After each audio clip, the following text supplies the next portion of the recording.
नमस्कार, मैं शैलेंद्र। लोकसभा चुनाव 7 चरणों का चुनाव, लोग सोच रहे थे कि कब अप्रैल बीतेगा, मई बीतेगा, फिर चुनाव ख़त्म होंगे। इतना लंबा चुनाव 7 फेज़ों में। लेकिन 20 तारीख को 5वें फेज़ के चुनाव ख़त्म हो गए। छठे चरण का चुनाव कल होनी है, यानी 25 मई शनिवार को।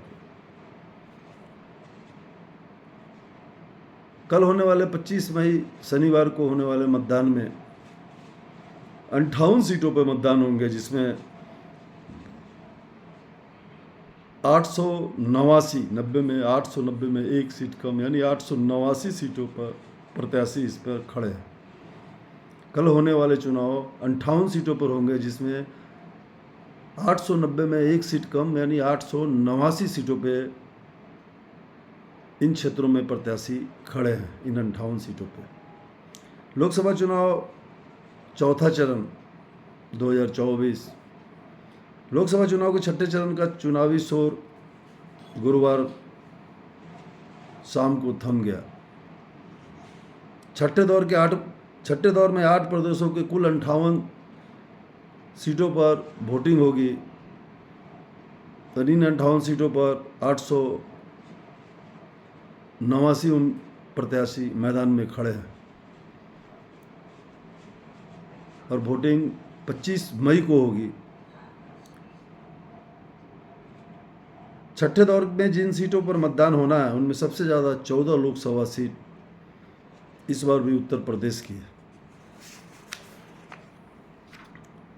छठे चरण की जिन सीटों पर मतदान होना है, अगर उनको देखें तो उत्तर प्रदेश की 14 लोकसभा सीट पर, हरियाणा की सभी 10 सीटों पर, बिहार के 8 सीटों पर, पश्चिम बंगाल के 8 सीटों पे, दिल्ली की सभी 7 लोकसभा सीटों पे, उड़ीसा की 6 लोकसभा सीटों पे और झारखंड की 4 लोकसभा सीट पर मतदान कल छठे चरण में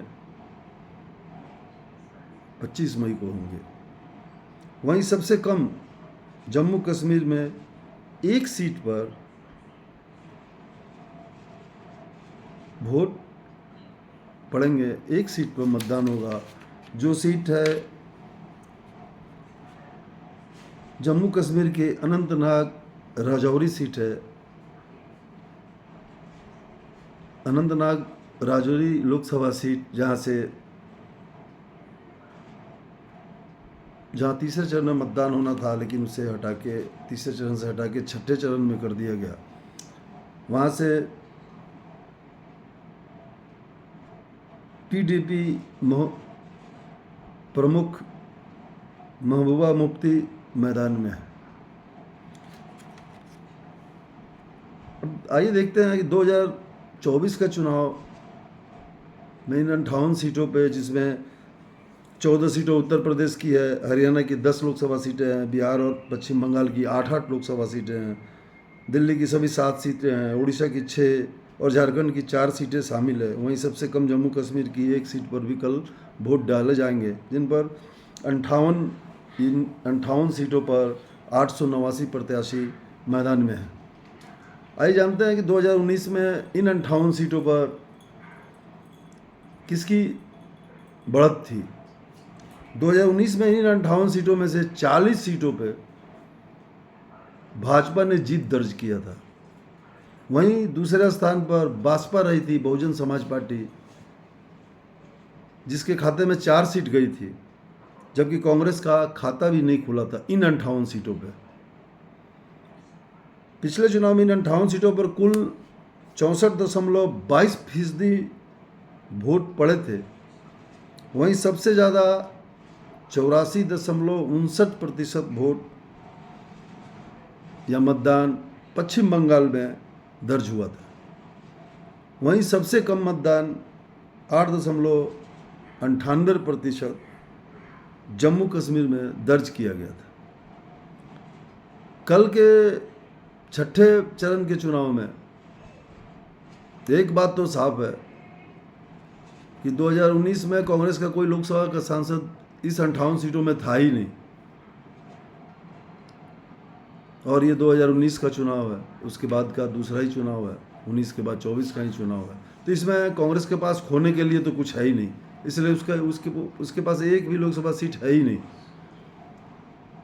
अब उसकी मेहनत के बदौलत या सपा और कांग्रेस के गठबंधन के बदौलत जितनी भी सीट मिलती है उसे, ये इस स्थिति में वो पाने की स्थिति में है, कोई खोने की स्थिति में है ही नहीं, उनके पास है ही नहीं कोई सीट। अगर कांग्रेस और सपा इंडिया गठबंधन इनमें से जितनी सीट पा जाती है उतनी सीट भाजपा के 40 सीटों में से या बहुजन समाज पार्टी के 4 सीटों में से कम होनी तय है। अब देखना यह है कि कल की मतदान प्रतिशत क्या होती है, मतदाता कितने प्रतिशत मतदाता मत करते हैं, और बाद बाकी कल शाम को 6 बजे सारे मत पेटियों में बंद हो जाएगी। 4 जून को जब मतदान पेटी खुलेगा तभी इन 58 सीटों पे पता चलेगा कि कौन बढ़त में है और कौन घटत में है। धन्यवाद।